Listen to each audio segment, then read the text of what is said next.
بیماری، خوف اور دشمن سے حفاظت کے وظائف۔ حضرت جعفر رحمۃ اللہ علیہ نے فرمایا، تعجب ہے اس پر جو بیماری میں مبتلا ہو اور سورۃ الانبیاء کی آیت 83 نہ پڑھتا ہو۔ حالانکہ حضرت ایوب علیہ السلام جب بیمار ہوئے تو یہ آیت پڑھی، رب انی مسنی الضر وانت ارحم الراحمین۔ اللہ تعالیٰ نے انہیں شفا عطا فرمائی۔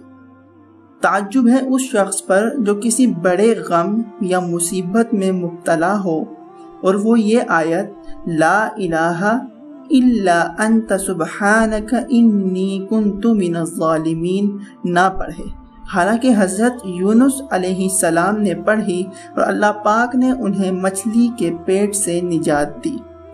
تعجب ہے اس شخص پر جس کو کسی دشمن کا خوف ہو اور وہ حسبنا اللہ و نعم الوکیل نہ پڑھے، حالانکہ غزوہ احد سے کے بعد صحابہ نے اس آیت کو پڑھا تو اللہ نے مشرکین کو پسپا کر دیا۔